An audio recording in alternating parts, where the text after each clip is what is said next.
Chapter 4 of Masters of Space by E. Doc Smith and E. Everett Evans. Masters of Space, Chapter 4. "Look," said Stella Wing to Beverly Bell, "over there. I've seen it before. It's simply disgusting." "That's a laugh." Stella's tawny brown eyes twinkled. "You made your bombing runs on that target, too, my sweet, and didn't score any higher than I did." "I soon found out I didn't want him. Much too stiff and serious. Frank's a lot more fun." The staff had gathered in the lounge, as had become the custom, to spend an hour or so before bedtime in reading, conversation, dancing, light flirtation, and even lighter drinking. Most of the girls, and many of the men, drank only soft drinks. Hilton took 1 drink per day of Avignognac, a fine old brandy. So did DeVoe, the two usually making a ceremony of it. Across the room from Stella and Beverly, Temple Bells was looking up at Hilton and laughing. She took his elbow and, in the gesture now familiar to all, pressed his arm quickly, but in no sense furtively, against her side. And he, equally openly, held her forearm for a moment in the full grasp of his hand. "And he isn't a par," Stella said thoughtfully. "He never touches any of the rest of us. She taught him to do that, damn her, without him ever knowing anything about it. And I wish I knew how she did it." "That isn't pawing," Beverly laughed lightly. "It's simply self-defense. If he didn't fend her off, God knows what she'd do. I still say it's disgusting. And the way she dances with him. She ought to be ashamed of herself. He ought to fire her." "She's never been caught outside the safety zone, and we've all been watching her like hawks. In fact, she's the only one of us all who has never been alone with him for a minute. No, darling, she isn't playing games. She's playing for keeps, and she's a mighty smooth worker." "Huh." Beverly emitted a semi-ladylike snort. "What's so smooth about showing off man-hunger that way? Any of us could do that, if we would." "Meow, meow. Who do you think you're kidding, Bev, you sanctimonious hypocrite? Me? She has staked out the biggest claim she could find. She's posted notices all over it and is guarding it with a pistol. Half your month's salary gets you all of mine if she doesn't walk him up the center aisle as soon as we get back to Earth. We can both learn a lot from that girl, darling, and I, for one, am going to." She hasn't got a thing I want." Beverly laughed again, still lightly. Her friend's barbed shafts had not wounded her. "And I'd much rather be thought a hypocrite, even a sanctimonious one, than a ravening, slavering— I can't think of the technical name for a female wolf, so wolfess, running around with teeth and claws bared, looking for another kill." "You do get results, I admit." Stella, too, was undisturbed. "We don't seem to convince each other, do we, in the matter of technique?" At this point, the Hilton Bells tete-a-tete was interrupted by Captain Sawtell. "Got a half an hour, Jarve?"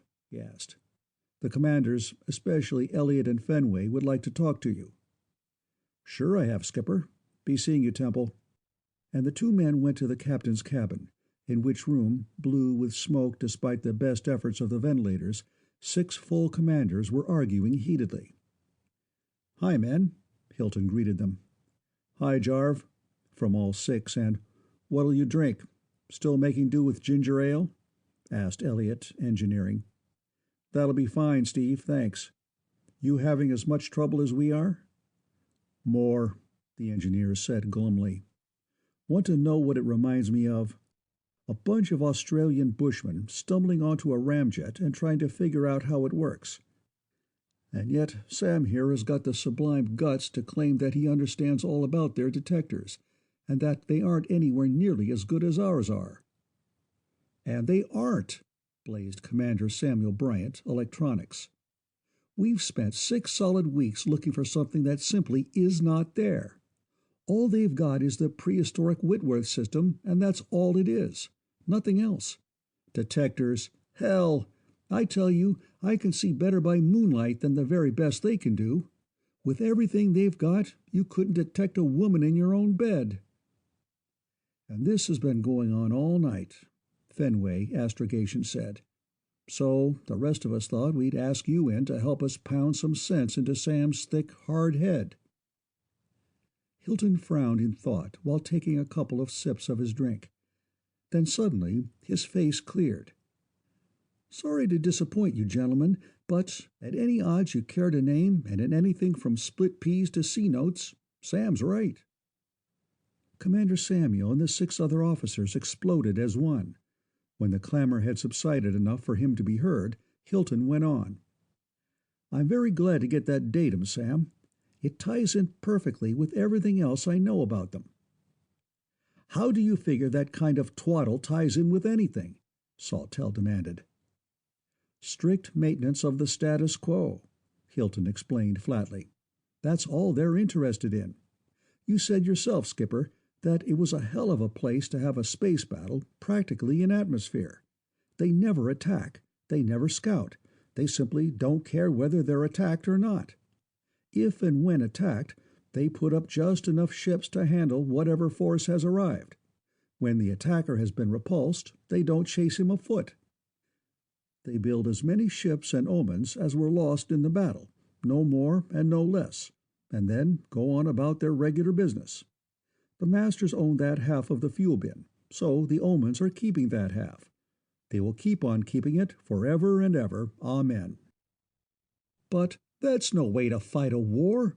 3 or 4 men said this, or its equivalent, at once. "Don't judge them by human standards. They aren't even approximately human. Our personnel is not expendable. Theirs is, just as expendable as their materiel." While the Navy men were not convinced, all were silenced except Sawtelle. "But suppose the Strats had sent in 1,000 more skeletons than they did," he argued. "According to the concept you fellows just helped me develop, it wouldn't have made any difference how many they sent," Hilton replied thoughtfully.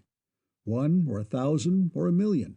The omens must have, enough ships and inactivated omens hidden away, both on Fuel World and on Ardrey here, to maintain the balance." "Oh, hell," Elliot snapped. "If I helped you hatch out any such brainstorm as that, I'm going on to Tillinghast's couch for a 6-week overhaul, or have him put me into his padded cell." "Now that's what I would call a thought," Bryant began. "Hold it, Sam," Hilton interrupted. "You can test it easily enough, Steve. Just ask your omen." "Yeah, and have him say, 'Why, of course, Master, but why do you keep on testing me this way?' He'll ask me that about 4 times more, the stubborn, single-tracked, brainless skunk, and I'll really go nuts. Are you getting anywhere trying to make a Christian out of Laro?" "It's too soon to really say, but I think so." Hilton paused in thought. "He's making progress, but I don't know how much. The devil of it is that it's up to him to make the next move. I can't. I haven't the faintest idea whether it will take days yet or weeks." "But not months or years, you think?" Sawtelle asked. "No. We think that... But say, speaking of psychologists, is Tillinghast getting anywhere, Skipper? He's the only one of your big wheels who isn't in liaison with us."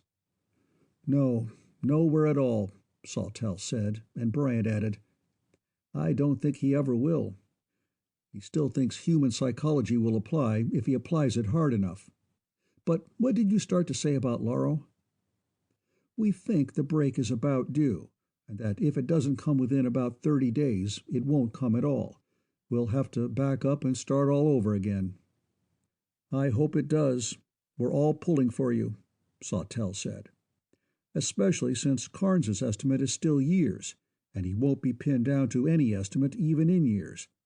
By the way, Jarv, I've pulled my team off of that conversion stuff." "Oh?" Hilton raised his eyebrows. "Putting them at something they can do. The real reason is that Poindexter pulled himself and his crew off at 18 hours today." "I see. I've heard that they weren't keeping up with our team." "He says that there's nothing to keep up with, and I'm inclined to agree with him. The old space hound's voice took on a quarter-deck rasp. "It's a combination of psionics, witchcraft, and magic. None of it makes any kind of sense." "The only trouble with that viewpoint is that, whatever the stuff may be, it works," Hilton said quietly. "But damn it, how can it work?" "I don't know. I'm not qualified to be on that team. I can't even understand their reports. However, I know two things. First, they'll get it in time. Second, we Busai people will stay here until they do. However, I'm still hopeful of finding a shortcut through Laro. Anyway, with this detector thing settled, you'll have plenty to do to keep all your boys out of mischief for the next few months." "Yes, and I'm glad of it. We'll install our electronic systems on a squadron of these Omen ships and get them into a distant warning formation out in deep space where they belong. Then we'll at least know what is going on." "That's a smart idea, Skipper. Go to it. Anything else before we hit our sacks?" "One more thing. Our psych, Tillinghast. He's been talking to me and sending me memos, but today he gave me a formal tape to approve and hand personally to you. So here it is. By the way, I didn't approve it. I simply endorsed it, submitted to Director Hilton without recommendation." "Thanks." Hilton accepted the sealed canister. "What's the gist? I suppose he wants me to squeal for help already, to admit that we're licked before we're really started." "You guessed it. He agrees with you and Kincaid that the psychological approach is the best one, but your methods are all wrong. Based upon misunderstood and unresolved phenomena and applied with indefensibly faulty techniques, etc. And since he has no adequate laboratory equipment aboard, he wants to take a dozen or so omens back to Terra, where he can really work on them." "Wouldn't that be a something?" Hilton voiced a couple of highly descriptive deep space expletives. "Not only quit before we start, but have all the top brass of the Octagon, all the hot-shot politicians of United Worlds, the whole damn Congress of Science, and all the top-bracket industrialists of Terra out here lousing things up so that nobody could ever learn anything. Not in 7,000 years. "That's right. You said a mouthful, Jarv." Everybody yelled something, and no one agreed with Tillinghast, who apparently was not very popular with his fellow officers. Sawtell added slowly, "If it takes too long, though, it's the uranexite I'm thinking of. Thousands of millions of tons of it, while we've been hoarding it by grams. We could equip enough Omen ships with detectors to guard fuel bin and our lines. I'm not recommending taking the Perseus back, and we're way out of hyperspace radio range. We could send one or two men in a torp, though, with the report that we have found all the uranexite we'll ever need." "Yes, but damn it, Skipper, I want to wrap the whole thing up in a package and hand it to him on a platter. Not only the fuel, but whole new fields of science. And we've got plenty of time to do it in. They equipped us for 10 years. They aren't going to start worrying about us for at least 6 or 7, and the fuel shortage isn't going to become acute for about 20. Expensive, admitted, but not critical. Besides, if you send in a report now, you know who'll come out and grab all the glory in sight. Five-Jet Admiral Gordon himself, no less." "Probably, and I don't pretend to relish the prospect. However, the fact remains that we came out here to look for fuel. We found it. We should have reported it the day we found it, and we can't put it off much longer." "I don't agree. I intend to follow the directive to the letter. It says nothing whatever about reporting." "But it's implicit." "No bearing. Your own regulations expressly forbid extrapolation beyond or interpolation within a directive. The brass is omnipotent, omniscient, and infallible. So why don't you have your staff here give an opinion as to the time element?" "This matter is not subject to discussion. It's my own personal responsibility. I'd like to give you all the time you want, Jarv, but, well, damn it, if you must have it, I've always tried to live up to my oath, but I'm not doing it now." "I see."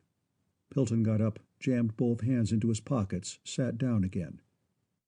"I hadn't thought about your personal honor being involved, but of course it is.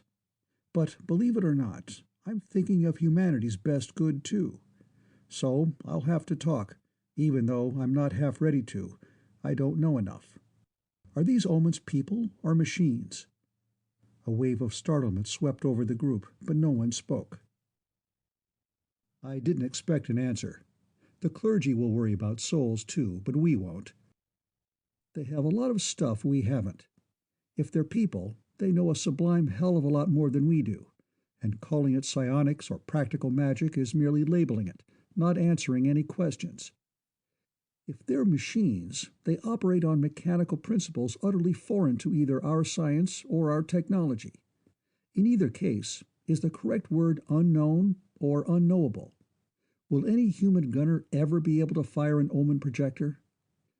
There are 100 other and much tougher questions, half of which have been scaring me to the very middle of my guts. Your oath, Skipper, was for the good of the service, and through the service for the good of all humanity, right? That's the sense of it. Okay, based on what little we have learned so far about the omens, here's just one of those scarers for a snapper. If omens and Terrans mix freely, what happens to the entire human race? Minutes of almost palpable silence followed. Then Sawtelle spoke, slowly, gropingly. I begin to see what you mean. That changes the whole picture. You've thought this through farther than any of the rest of us. What do you want to do? I don't know. I simply don't know. Face set and hard, Hilton stared unseeingly past Sawtelle's head. I don't know what we can do. No data. But I have pursued several lines of thought out to some pretty fantastic points, one of which is that some of us civilians will have to stay on here indefinitely, whether we want to or not, to keep the situation under control. In which case we would, of course, arrange for Terra to get free fuel, FOB fuel bin, but in every other aspect and factor, both these solar systems would have to be strictly off-limits. I'm afraid so, Sawtelle said finally. Gordon would love that, but there's nothing he or anyone else can do. But, of course, this is an extreme view. You really expect to wrap the package up, don't you? Expect may be a trifle too strong at the moment, but we're certainly going to try to, believe me. I brought this example up to show all you fellows that we need time. You've convinced me, Jarv. Sawtelle stood up and extended his hand. And that throws it open for staff discussion. Any comments? You two covered it like a blanket, Bryant said. So all I want to say, Jarv, is deal me in. I'll stand at your back till your belly caves in. Take that from all of us. Now we're blasting. Power to your elbow, fellow. Hoch der Buchsei! 7-note trump bid and made, and other shouts in similar vein. Thanks, fellows. Hilton shook hands all around. I'm mighty glad that you were all in on this, and that you'll play along with me. Good night, all. End of Chapter 4.